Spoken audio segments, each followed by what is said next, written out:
ड्रायव्हरचे हातपाय बांधून ट्रकमधील गहू लुटला. 35 लाखांचा मुद्देमाल जप्त. 4 आरोपी LCBच्या जाळ्यात.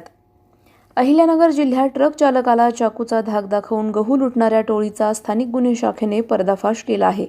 ड्रायव्हर व क्लिनरचे हातपाय बांधून तब्बल 35,40,000 रुपयांचा मुद्देमाल लुटणाऱ्या 4 आरोपींना अटक करण्यात आली आहे.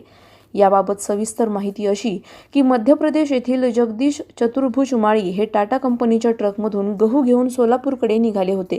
27 जानेवारी 2026 रोजी रात्री 8:30 वाजण्याच्या सुमारास देहरे टोलनाक्याजवळ 4 अज्ञात इसमांनी ट्रकमध्ये घुसून चालक व क्लिनरला चाकूने जिवे मारण्याची धमकी दिली. दोघांचे हातपाय बांधून ट्रकच्या केबिनमध्ये डांबून ठेवत 953 कट्टे गहू किंमत 9,67,000 रुपये दुसऱ्या ट्रकमध्ये भरून आरोपी पसार झाले. त्यानंतर चालक व क्लिनरला निवडुंगे तालुका पाथर्डी शिवारात सोडून देण्यात आले. या प्रकरणी MIDC पोलीस ठाण्यात जबरी चोरीचा गुन्हा दाखल करण्यात आला होता.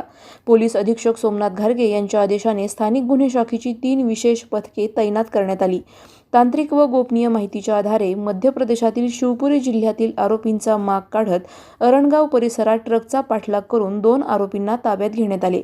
अटक करण्यात आलेले आरोपी अर्जुन सिंग सरदार, सागर सिंग सरदार तसेच त्यांचे साथीदार कल्ला कोहरी आणि रतिलाम कोहरी अशी नावे आहेत.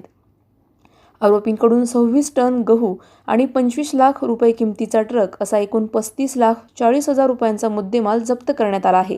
सर्व आरोपींना पुढील तपासासाठी MIDC पोलीस ठाण्यात हजर करण्यात आले असून पुढील तपास पोलीस करत आहेत.